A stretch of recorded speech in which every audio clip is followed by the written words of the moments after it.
In this video I'm gonna share how I troubleshoot my automatic pressure water pump. Following these 3 simple steps might not only save you money, it can even help you if you are in a remote place where a new pump is not available. And the first step is to make sure there's power reaching the pump. If you have power reaching the terminals on your pump, next step is to check the most frequent problem with this kind of water pumps. Automatic pumps have a pressure switch that's pretty simple, and to check this you need to open the top section. In some rare occasions this can just be stuck and not bouncing out again like I just showed you. Sometimes all you then need to do is to clean it and spray some rubber safe lubricants here. After removing the screws, take the cover off very carefully, so you don't damage the gasket sitting underneath.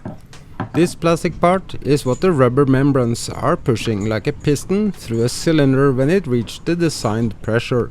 The spring in the center is what pushes back when pressure drops. And here is the micro switch that cuts the power when the water pressure has reached its level. This is also the most frequent failing part on an automatic pressure water pump. There is several ways to test the micro switch. The fastest way is using the continuity function test with a multimeter, since we can't really see what's going on inside a switch like this. If the micro switch is working properly, I will hear this sound. If I don't get a sound on my multimeter, I know the circuit is broken. In this case, this means the spring or the contact that's supposed to make a closed circuit is no longer working. This $15 part is what sits in most of the automatic pressure pumps from several different brands. And in most cases, all you have to do is to replace this to have the pump up running again. The spring that sits in the center on top of this visual screw is the pressure controller. As I showed you in the beginning, this pushes the backing plate down towards the rubber gasket and allows the micro switch to turn on the power again. To increase or decrease the pressure, you can adjust it with this screw located here. It can be several reasons for wanting to reduce the pressure, like I did when my PEX tubing was leaking at some connectors, being far from any marina or hardware stores.